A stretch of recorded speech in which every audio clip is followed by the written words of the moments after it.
A verdadeira ética ocorre quando nos sentimos integrados ao processo misterioso do nosso planeta Terra, o planeta vivo, Gaia. As palavras de Lutzenberger apresentam o programa Estação Gaia, da Circula TV. Olá, bem-vindos todos à Circula TV.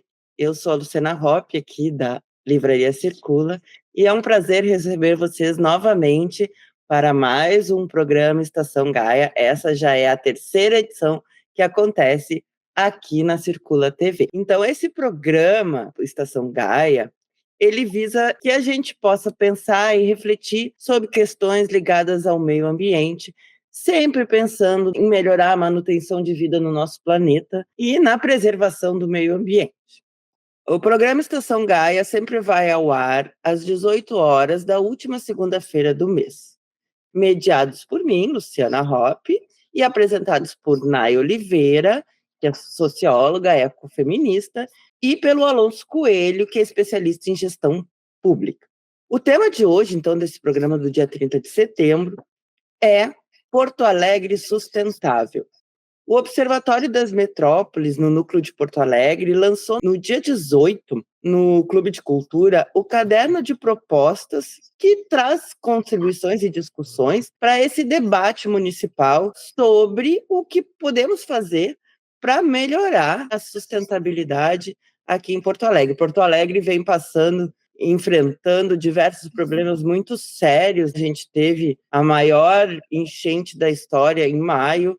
Agora nós passamos vários dias, acho que uns 20 dias, com uma fumaça tóxica vindo das queimadas no nosso céu, que prejudicou a saúde de todo mundo. Então, nesse momento, e o momento em que nós nos preparamos para votar, é bem importante que a gente discuta essas questões de o que fazer para melhorar a qualidade de vida aqui na nossa cidade.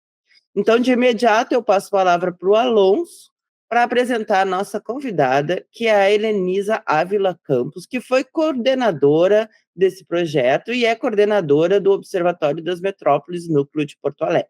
Alonso.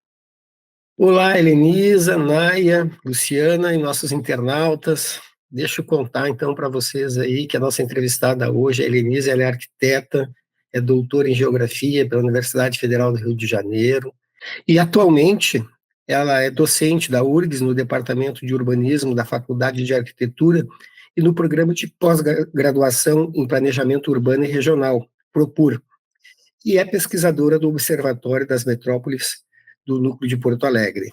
Bem-vinda, Helenisa, prazer estar contigo. Então, Helenisa, bem-vinda. É um prazer poder discutir essas questões tão importantes contigo.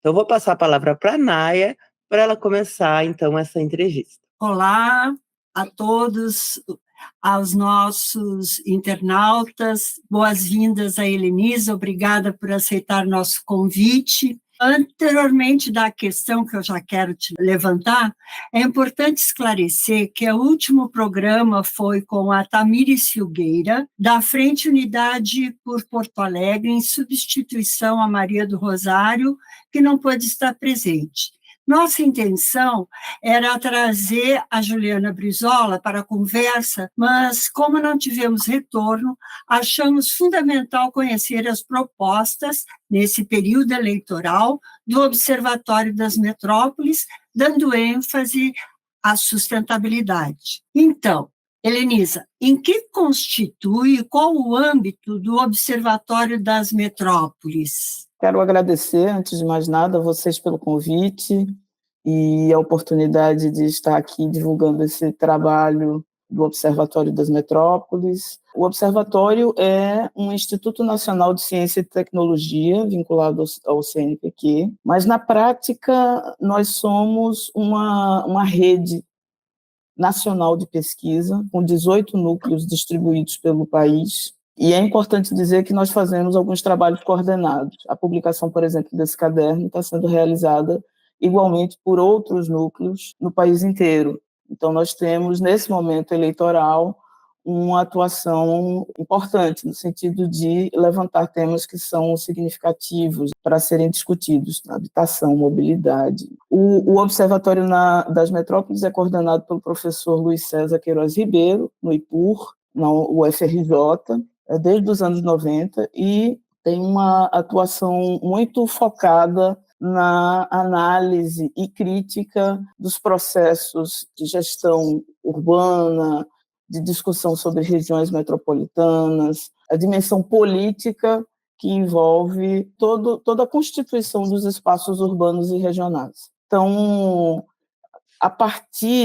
mais ou menos, a partir da Covid, em 2020, nós passamos a realizar trabalhos abertos para que a população como um todo possa também, não apenas os pesquisadores das universidades, mas a população em geral possa receber as contribuições das análises que o observatório faz. O Núcleo Porto Alegre é um dos mais antigos, né, e atuantes, e está sediado na URGS, mas contém também representações de diversas outras instituições, como a PUC, como a Unilassalle, como o IBDU. Então, a gente vem participando de forma intensa do Observatório Nacional há bastante tempo.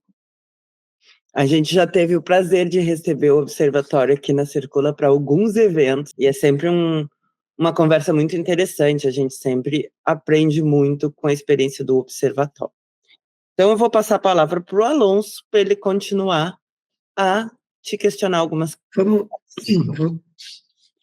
Vamos lá, então, Helenise. Deixa eu te perguntar, assim, você já tangenciou a questão do objetivo do caderno? Acho que podia, de repente, falar para nós mais sobre essa questão do conteúdo do caderno de propostas e a sua importância, inclusive, no momento eleitoral municipal, que é onde a gente trata efetivamente do território onde nós vivemos, construímos e somos construídos também a partir dele. Nós procuramos, a partir de uma publicação com dados atualizados, posicionamentos críticos, como eu falei, né, uma linguagem mais acessível, discutir temas que são importantes nesses debates eleitorais, para poder levantar questões e também possibilitar aos candidatos que eles se manifestem, ou pelo menos reflitam sobre essas temáticas. O nosso caderno aqui em Porto Alegre, ele é composto de 7 eixos temáticos. Foi lançado no dia 18 de setembro, conforme já foi dito, e esses eixos, eles apresentam diferentes discussões. A primeira delas é sobre a governança metropolitana,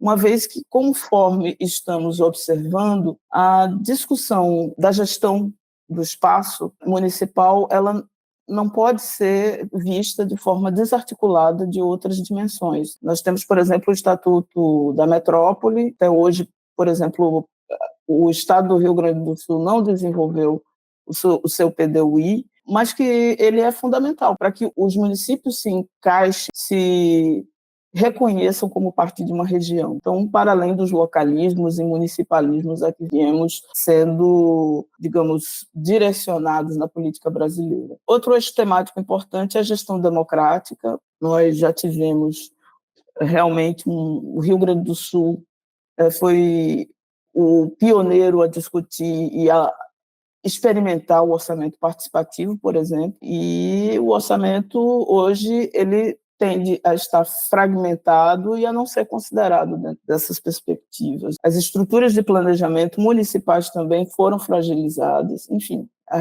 a necessidade de uma redemocratização surge aí. Então, esse foi um eixo temático importante. O terceiro eixo é a desigualdade e a segregação socioespacial, discute, entre outras coisas, a relação entre trabalho e gênero, o acesso a bens culturais que não se dá de forma igualitária, e as condições das mudanças climáticas que também acabam explicitando a segregação da sociedade. O quarto eixo é a moradia e a política habitacional, em que a gente se fundamenta entre a distância entre as políticas que são feitas e, sobretudo, as ações de mercado, do mercado imobiliário, enquanto o déficit habitacional permanece. E a gente tem, por exemplo, o censo de 2022, que apresenta para a gente dados indicando que alguns municípios tiveram redução de população. Então, o que fazer? Por que aumentar tanto a produção imobiliária se nós não temos aumento populacional? Então, essa é uma discussão que nós temos no nosso eixo.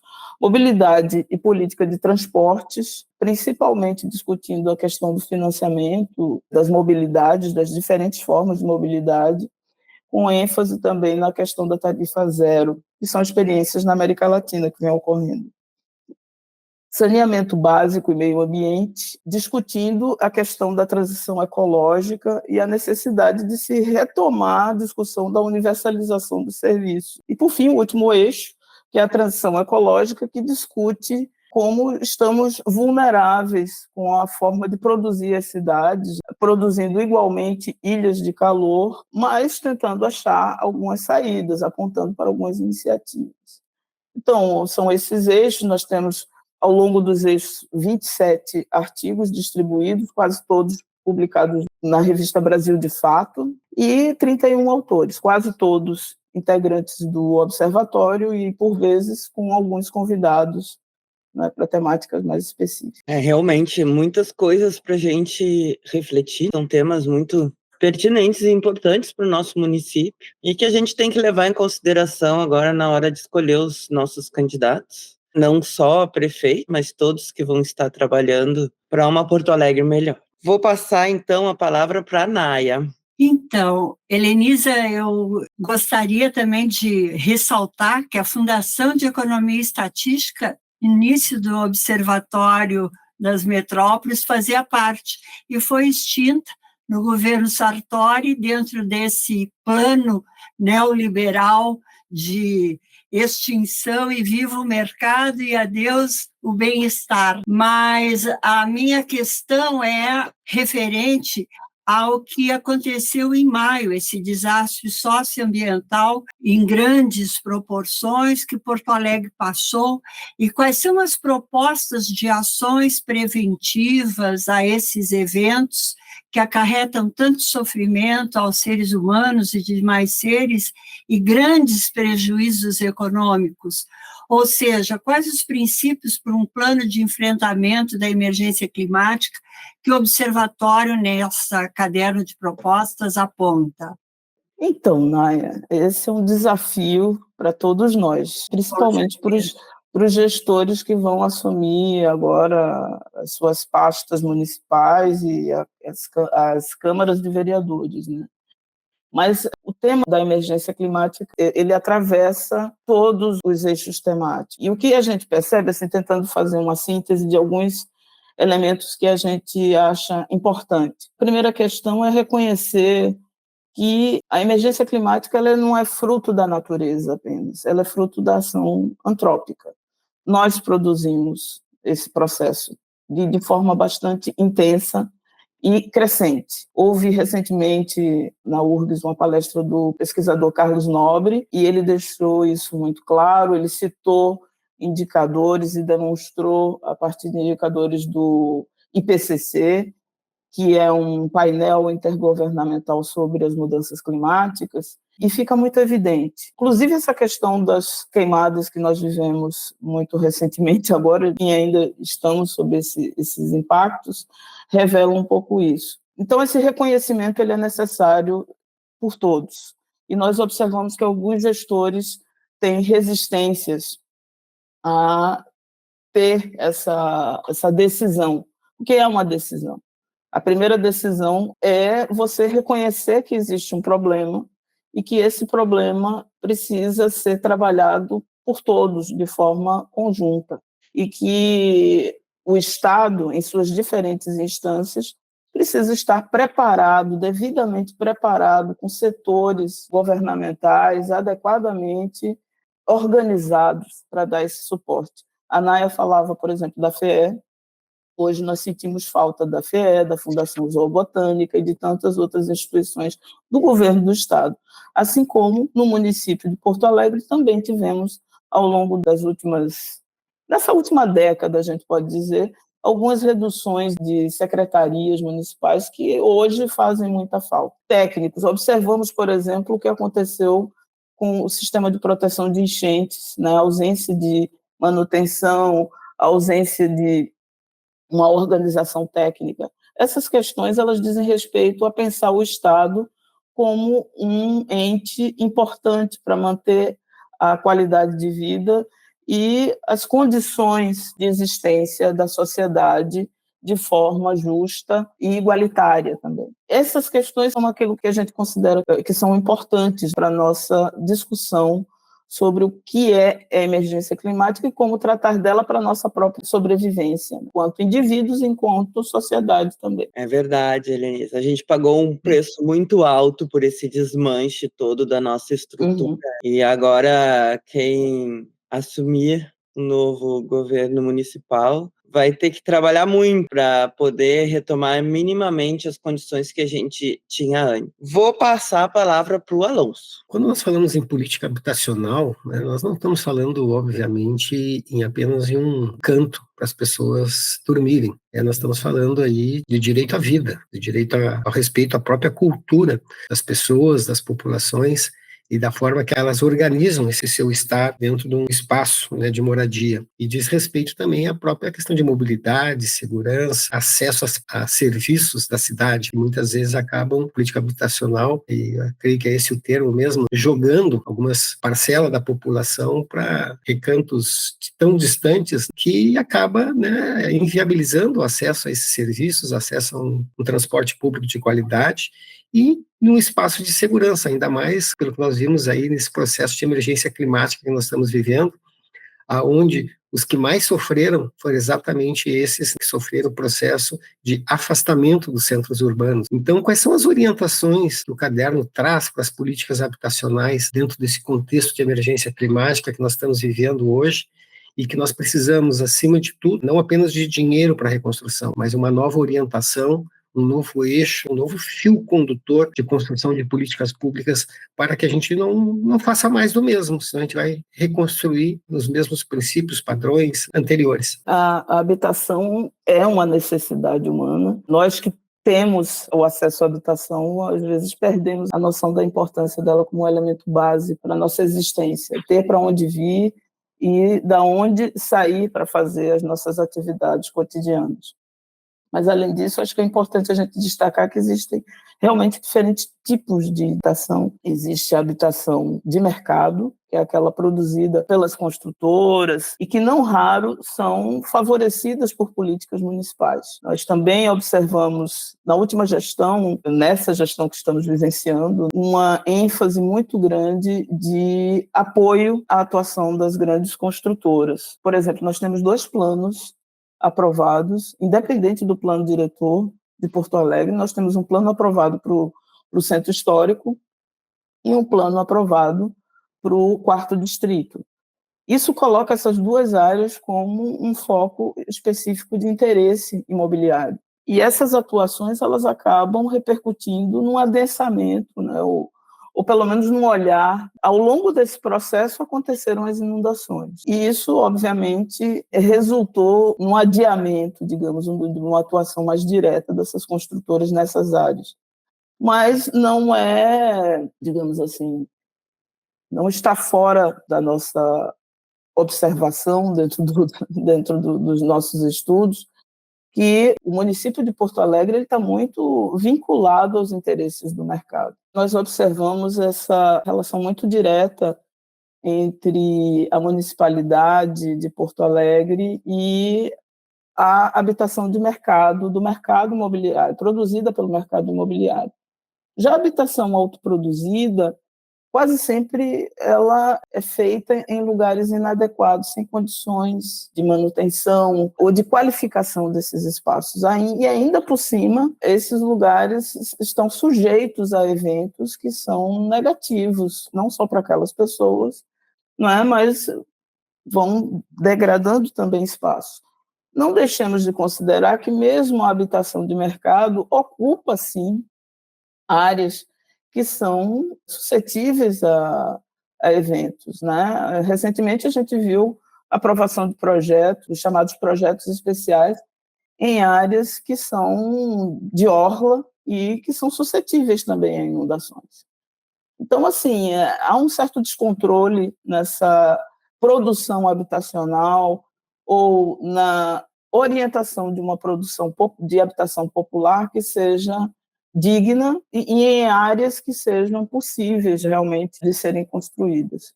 Então, pensar em sustentabilidade nesse sentido é rever essas alianças entre mercado e Estado, acho que é importante a gente considerar isso. E, por outro lado, também em que condições essas habitações estão sendo construídas e para quem. Então, é isso. Justo o quarto distrito e o centro foram as áreas mais devastadas pela nossa enchente. Então, exatamente.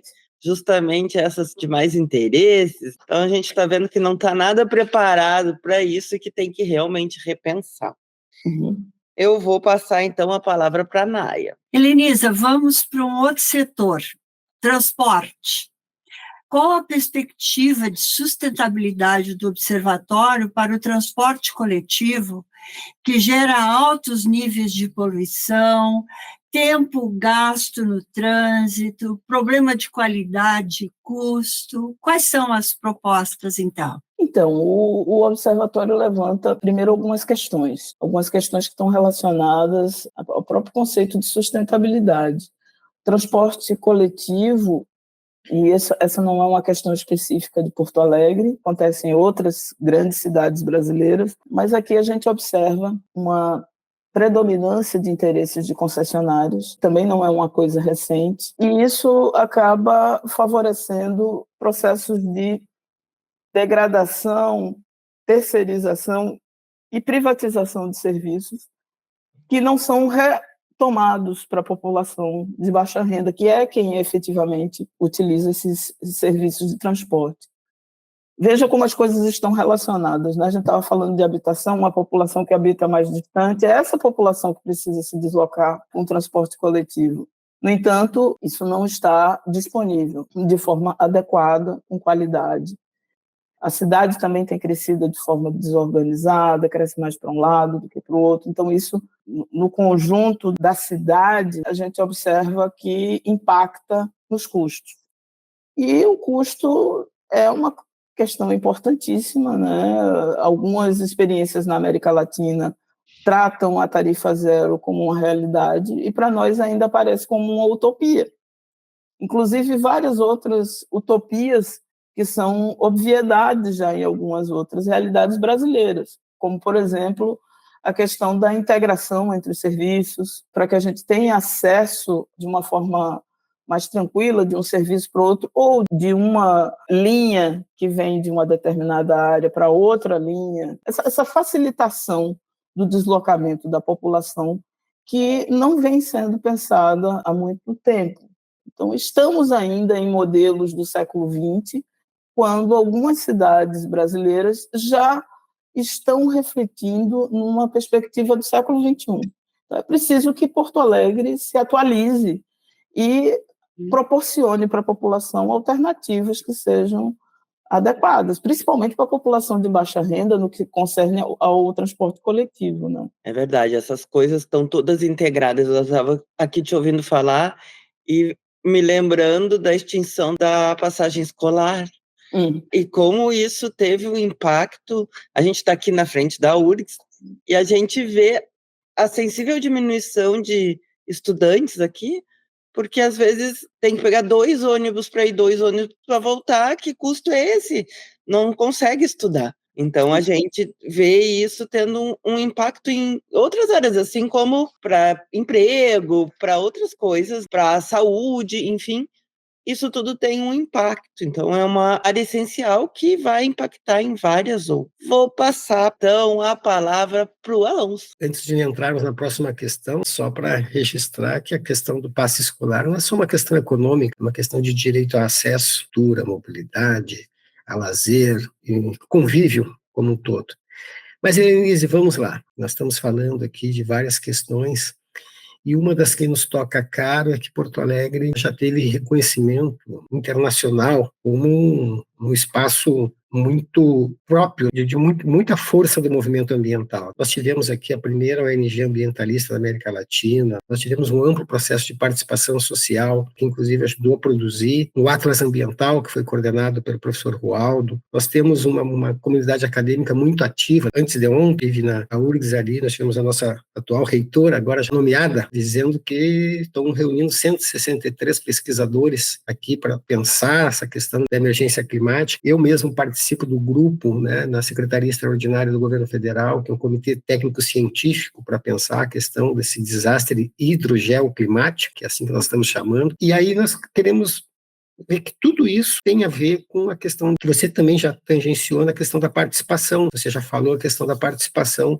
social no processo de construção das políticas públicas. Gostaria que você aprofundasse um pouco mais quais são as propostas do Observatório das Metrópoles, que inclui essas participações, ou seja, no processo de construção da política pública, e qual a importância disso para o resultado final. A gente traz, conforme eu já coloquei, a questão da emergência climática, ela aparece não só como pano de fundo, mas ela atravessa as nossas temáticas, porque a emergência climática atravessa as nossas vidas. E a nossa crítica fundamental é ao Estado mínimo, ao que a gente tem observado, essa redução do papel do Estado e as repercussões em todos os âmbitos da vida. Inclusive, recentemente eu tive num evento do Observatório das Metrópoles Nacional, que ocorreu em Natal, no início de setembro. E ali a gente, na nossa apresentação, discutimos como o Estado do Rio Grande do Sul ele foi reduzindo o seu poder de atuação, desde o governo do Germano Rigoto, passando pela Ieda Cruz. Então, a gente tem alguns movimentos, o Sartori, que chega com uma perspectiva bastante incisiva no sentido de extinguir algumas fundações fundamentais, né, para o governo do Estado. E no Brasil a gente tem uma política muito voltada ao municipalismo, né? Os municípios eles têm uma autonomia muito grande, o que não é ruim. No entanto, não pode ser a única forma de atuação política. Nós precisamos reconhecer que a natureza ela não reconhece o limite municipal. Ela precisa ser entendida como o elemento básico que nos organiza como sociedade. Então, nesse sentido, também o Rio Grande do Sul foi pioneiro na instituição de políticas baseadas nas bacias hidrográficas, e isso, por exemplo, hoje não reaparece, não ganha significado para uma discussão dentro das políticas municipais. Os municípios ainda se veem de forma muito isolada e desarticulada, enquanto não se reconhecem como parte de uma dada região. E vimos, por exemplo, o que aconteceu durante as inundações. Elas iniciam em determinado ponto, mas as águas elas descem, elas se organizam, elas se acumulam em determinadas partes. Deslizamentos acontecem porque há desmatamento, há uma série de atuações antrópicas que geram e impactam na forma como essa natureza, que deveria fazer parte dos nossos processos de vida, ela é vista muito mais como inimiga para alguns atores da sociedade do que como parte da nossa vida. Então, esse reconhecimento ele é algo importante. E aí, os indígenas, existe um artigo de dois colegas nossos que tratam exatamente dessa forma específica de observar, de como os indígenas se enxergam como parte dessa natureza. E isso nos traz uma perspectiva que, obviamente, não retomaremos na sua essência, porque já não somos, mas, ao mesmo tempo, podemos aprender de novo a entender essa natureza como algo que está além da nossa capacidade de entendimento e que também é a nossa base de vida. Precisamos dela por conta da água, precisamos dela por conta dos alimentos, precisamos dela porque é a forma pela qual nós nos reconhecemos também como sociedade. Nossa realidade cultural, muitas vezes, embora não reconheçamos também, ela está fundamentada na maneira como nós nos alimentamos e nos criamos, e isso a gente foi perdendo ao longo do tempo. É preciso que haja esse reconhecimento. E os indígenas nos trazem um pouco essa experiência para que a gente possa repensar a maneira como a gente se relaciona com a natureza de uma forma mais ampla. Gostei disso, a natureza não reconhece município. Não reconhece a nossa vontade também, não reconhece. A gente que tem que saber agir de maneira adequada e não achar que a natureza vai concordar com a gente e vai fazer o que a gente quer. Então, a gente precisa realmente ter essa consciência e acho que os exemplos indígenas são fundamentais para a gente repensar. Eu posso complementar, Luciana? Pode, claro, Helenissa. Alguns países na América Latina têm avançado nisso.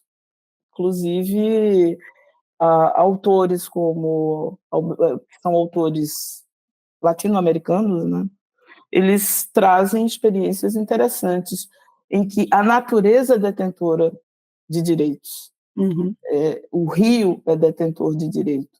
Ele necessita de um olhar assim, de um olhar específico que reconheça o seu valor pela sua particularidade, singularidade dentro do espaço onde ele está. Isso vem a partir do conhecimento indígena. Então, países como o Equador, como a Bolívia, têm tentado experimentar essa construção de um direito da natureza para estabelecer princípios que vão além da produção e do consumo capitalista com o qual a gente se acostumou a viver. É preciso ter limite do que a gente faz e isso às vezes é muito complicado das pessoas entenderem que depois o preço é muito alto. Náia. Pois olha, eu estava pensando aqui, cada um dos setores que nós estamos tratando dava um programa. Mas vamos passar, então, para a questão da gestão dos resíduos e dos recursos hídricos. E lembrando que nós temos um movimento bem atuante dos catadores e que tivemos, né, nesses últimos governos municipais, a extinção do Departamento Pluviais, o DEP, e tentativa de privatização do DEMAI. Então, o que o Observatório está propondo para esses setores, Helenissa? Há uma preocupação grande dentro dessa perspectiva de fazer uma crítica ao Estado mínimo, de apontar a necessária recomposição da institucionalidade, no sentido de fazer com que o Estado tenha condições efetivamente de atuar de forma clara sobre os espaços. Privatização, por exemplo, tem ocorrido de forma bastante livre, solta, e nós não vemos um retorno de qualidade. Essa avaliação nós já podemos fazer sobre diversos setores, inclusive, não só o DEMAI, mas a gente tem essa experiência já de longa data, porque o Rio Grande do Sul, conforme eu falei, ele vem se estabelecendo como um Estado que vem endurecendo as suas políticas e se voltando cada vez mais para o mercado e deixando boa parte de uma população que depende de ações do Estado. Então, o saneamento ele é fundamental porque, além dele ser uma política necessária, básica, para dar suporte para, por exemplo, a habitação, o saneamento ele envolve água, o abastecimento d'água, os serviços de esgoto, a drenagem, que é um problema seríssimo em Porto Alegre, principalmente nessas áreas de faixa de orla, e também o tratamento de resíduos. Observa-se que a questão dos catadores é uma temática ausente, né, nos discursos dos candidatos. Eu acho que os catadores, há muito tempo, eles vêm perdendo direitos, embora eles tenham um papel importante dentro da sociedade, E mesmo que nós pensemos, mas essas pessoas elas poderiam estar trabalhando com outras atividades, tudo depende de como a gente identifica o resíduo sólido, que não é exatamente o conceito do lixo que a gente via antigamente. O resíduo sólido é algo que nós produzimos enquanto seres humanos, e ele precisa ser tratado com dignidade. Então, essa concepção de sustentabilidade ela tem que rever princípios e rever as nossas posições em relação ao que nós mesmos produzimos. E nem sempre é fácil fazer isso. E os catadores, eles são confundidos com a nossa produção residual, que para muitos ainda é o lixo, não é o resíduo. Então, esses conceitos e preconceitos precisam ser revistos pelo conjunto da sociedade, mas os gestores eles têm uma obrigação de reconhecer esses atores como elementos importantes da sustentabilidade urbana. Eu estava aqui te ouvindo, pensando nessa questão de resíduo, e isso também passa... É preciso ter uma mudança toda na indústria da embalagem. Sim. E isso vai só acontecer quando a gente mudar a nossa forma de consumir. Por exemplo, eu quando vou no supermercado, eu não pego sacola plástica. Eu sempre pego caixa de papelão. Porque eu sei que eu vou reutilizar essas caixas aqui na livraria pelo menos umas 3 ou 4 vezes da vida dela. Então, eu estou dando um reuso para uma coisa que seria um descarte. Outra coisa que também que eu procuro fazer é, eu vou comprar uma pasta de dente. Para que eu vou comprar uma pasta de dente que vem dentro de uma caixinha que eu vou usar ela só para levar para minha casa e botar fora? Eu compro a que não vem a caixinha. Então, sempre pensar assim, para que uma embalagem dentro de uma embalagem? Se você pode comprar aquele que só tem uma embalagem. E pense assim, o que você vai fazer com aquela embalagem que não seja botar fora? Como você vai dar um reuso? Esses dias, meu filho comprou uma carteira daquela que é da dobra, que é feita de papel. Uhum. E a embalagem vira um cofre. Eu achei fenomenal, porque tu não vai botar aquele papelão no lixo. Tu vai guardar ele e vai dar um reuso. Então, não é só a questão dos catadores fazendo a reciclagem do nosso resíduo, mas também como a indústria se posiciona e como nós, consumidores, não vamos pensar que a gente não tem a nossa parte, nos posicionamos na hora de adquirir um produto. Posso também complementar, Luciana? Pode, claro, Helenice. Tu fica provocando, a gente vai... É um ciclo, é o ciclo da retirada de elementos da natureza para produzir o produto. Esse produto ele vai ao mercado, ele é consumido, ele é embalado, ele é consumido, ele produz resíduos, ele volta para as ruas ou para a natureza. Esse ciclo ele precisa ser entendido por toda uma cadeia de atores que vão desde os produtores, desde aqueles que extraem da natureza, aqueles que produzem, aqueles que consomem e aqueles que tratam do resíduo. Então, quando a gente está falando do catador, na verdade, sim, a gente está falando de o fim de um ciclo que, na verdade, vai iniciar outro. Porque, ao se retirar das ruas as latinhas, por exemplo, essas latinhas elas ou vão ser jogadas de novo na natureza, ou elas vão ser recuperadas para serem utilizadas de outra forma. Então, sim, é um ciclo que nos compromete a todos, e principalmente aqueles que produzem. E essa racionalidade, ela é algo que você está falando que para pensar, essa racionalidade é algo que precisa ser estimulado.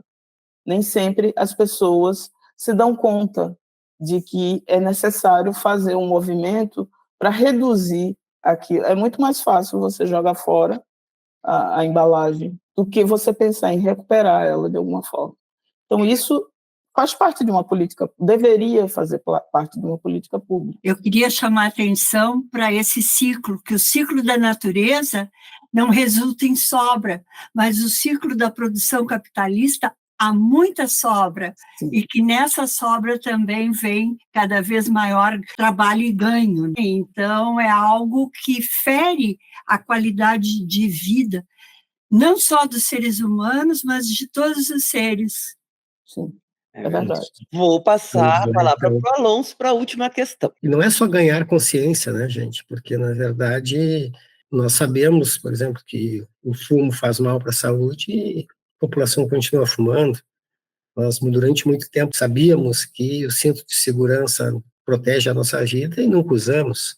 Então, nós temos que fazer um processo de educação, de ganhar de consciência, mas também, como foi bem dito aqui, não me lembro por qual de vocês, nós precisamos ter limites. E o nosso modo de reprodução da vida hoje é isso, é produzir mais do que a gente necessita. Então, isso é fundamental. E quem é que pode dar limite?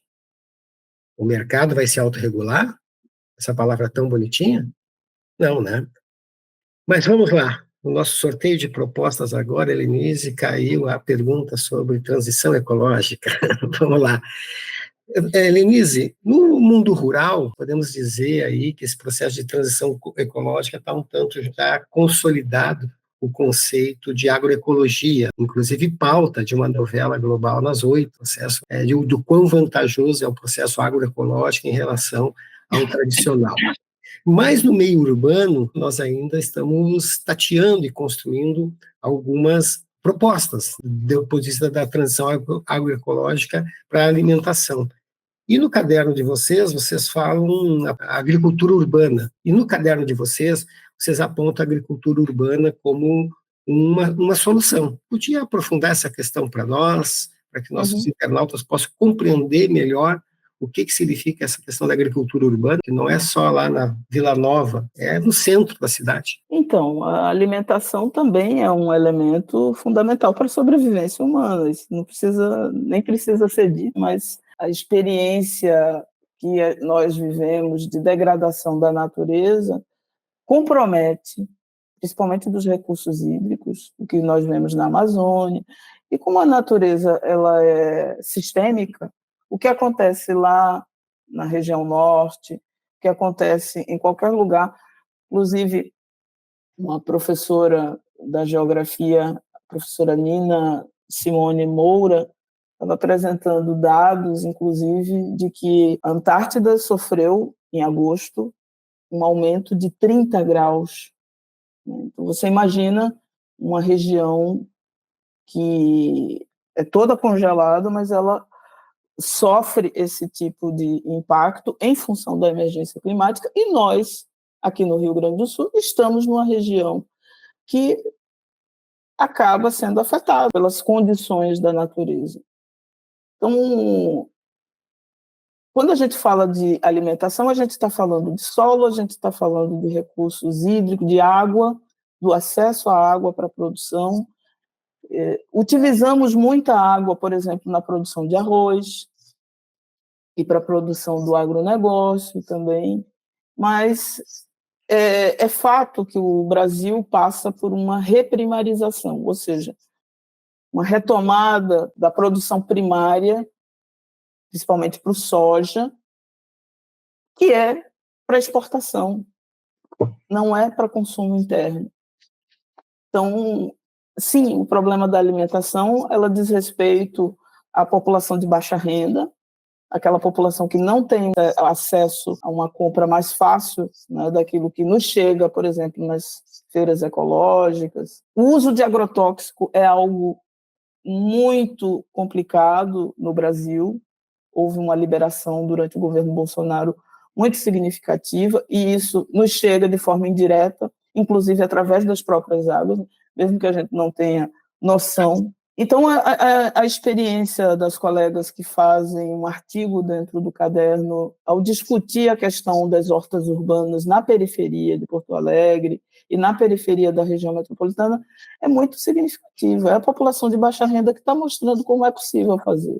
E a gente tem que aprender a começar a olhar com uma certa naturalidade esses processos e ver possibilidades, inclusive dentro dos cursos de arquitetura e urbanismo. Eu ministro aula de urbanismo e nas nossas aulas a gente discute como é que se dá esse processo de viver o bairro e, dentro dessa vivência, como é possível também se alimentar com aquilo que a gente autoproduz. Isso diz respeito a um processo de transição, Alonso, que é muito mais complexo do que a gente imagina, porque a transição ela diz respeito, como pode ficar claro a partir de todas as discussões que a gente teve, diz respeito a mudanças de práticas. Conforme você disse, existem alguns sistemas já implantados do próprio capital que não vão retroagir, não vão modificar. Então, a sociedade ela precisa se organizar, utilizando os meios de comunicação, e isso que vocês estão fazendo, por exemplo, com um programa como esse, é importante para que a gente faça as pessoas refletirem a respeito e para que a gente chegue ao máximo de pessoas possível, né, para discutir não só a questão da alimentação, mas fazer transições ecológicas em diferentes dimensões. A transição energética, o uso da energia, porque a água hoje, inclusive, subsidia a nossa própria produção de energia, mas a nossa água hoje ela está comprometida pelo tanto que nós degradamos a natureza. O bioma Pampa, por exemplo, no Rio Grande do Sul, ele é bastante comprometido. E eu vou dizer, os desastres que nós temos no Rio Grande do Sul não dizem respeito só à inundação, obviamente. Vocês bem sabem, e eu acho que é importante a gente frisar, que as estiagens são desastres muito comuns e silenciosos que acontecem em regiões que, por exemplo, não aparecem de forma tão clara em Porto Alegre, mas aparecem em outras regiões. Existe um documento da Secretaria de Planejamento, Governança e Gestão do Governo do Estado que faz uma avaliação dos principais desastres de 2003 a 2021. E ali são tratados diferentes tipos de desastres. A questão das estiagens, as inundações, o granizo, chuvas de granizo e movimentos de massa, que no documento não aparece de forma tão clara. Mas veja, ele vai até 2021. Só que em 2023 a gente teve a inundação lá do Vale do Taquari, e aí sim apareceu um movimento de massa que são os deslizamentos. E agora, em 2024, o indicador de deslizamento aumentou significativamente. Então, nós estamos ampliando em intensidade e em tipos distintos de desastre o escopo do que está acontecendo no Rio Grande do Sul.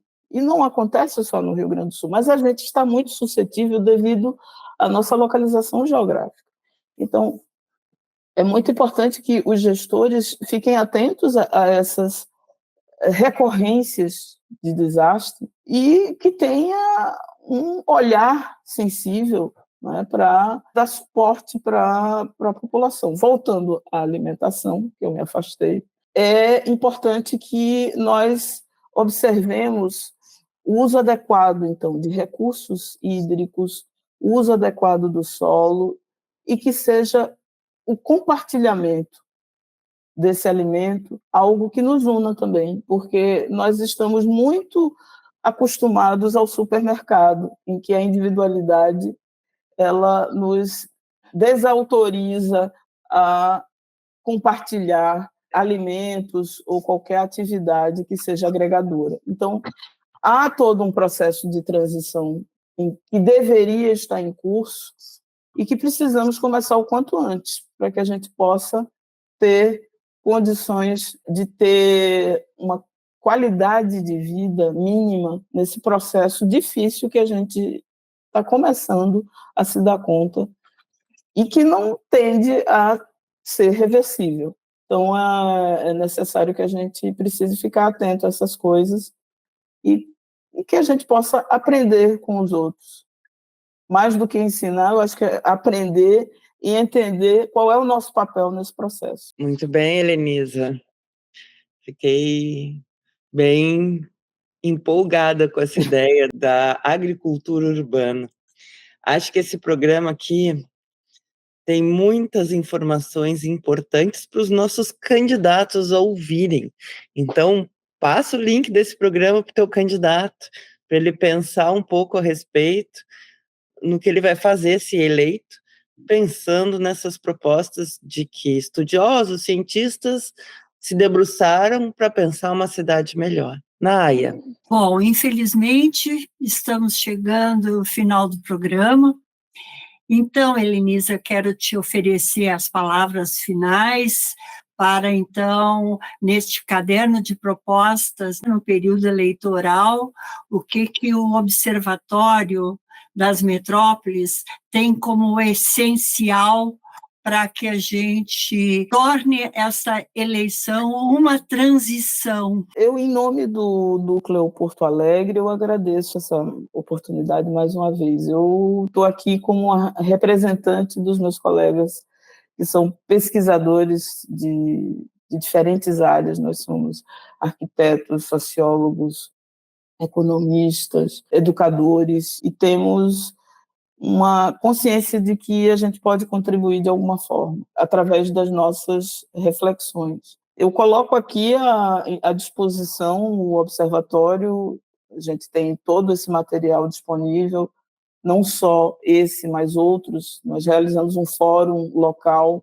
na Unila Salle em agosto desse ano também, onde houve uma série de discussões com temáticas muito próximas, porque já era uma iniciativa de divulgação desses eixos temáticos. E eu acho que nós estamos num momento de reflexão profunda sobre a nossa condição como seres humanos, que precisam ser responsáveis pelas suas atitudes, e aqueles que se dispõem a governar um município ou a participar de uma gestão pública tem que ter essa responsabilidade e tem que ter o mínimo de conhecimento sobre o que está acontecendo. Então, nossa intenção aqui não é criar respostas prontas, mas levantar questões e ver possibilidades de alternativa, é criar o espaço do diálogo e dizer que a cidade, o município, o Estado, ele é fruto de um conjunto de pessoas que participam e que podem pensar de forma conjunta saídas que sejam adequadas para todo mundo. Então, nesse sentido, em nome do Núcleo Porto Alegre, do Observatório, eu coloco à disposição aquilo que nós produzimos e também a nossa intenção de diálogo com a sociedade, para que a gente possa pensar de uma forma coletiva esses espaços urbanos e regionais. Obrigada, Helenisa. Alonso, quer dizer algumas palavras finais? Não, só agradecer mesmo, né? Eu acho que como a Naya disse, cada um desses temas que nós trabalhamos aqui dava pelo menos mais uma série de programas. A gente viu o quanto é importante e relevante a gente conversar sobre esses aspectos, porque só assim a gente vai acumular conhecimento, disseminar informação para que a gente possa tentar construir um processo contra-hegemônico. Isso é fundamental. É isso. Muito obrigado, Helenisa, Naya, Luciana, nossos internautas, e que escolham candidatos que estejam comprometidos com essas transições ecológicas. Não adianta a gente reclamar depois. Então, obrigada a todos que nos assistiram. Lembrando, o nosso programa Estação Gaia sempre vai ao ar na última segunda-feira de cada mês, às 18 horas, aqui na Circula TV. Se inscreve aí no nosso canal para acompanhar tudo o que acontece por aqui. Até a próxima. O planeta Terra é um ser vivo, um ente vivo com identidade própria, único de sua espécie que conhecemos.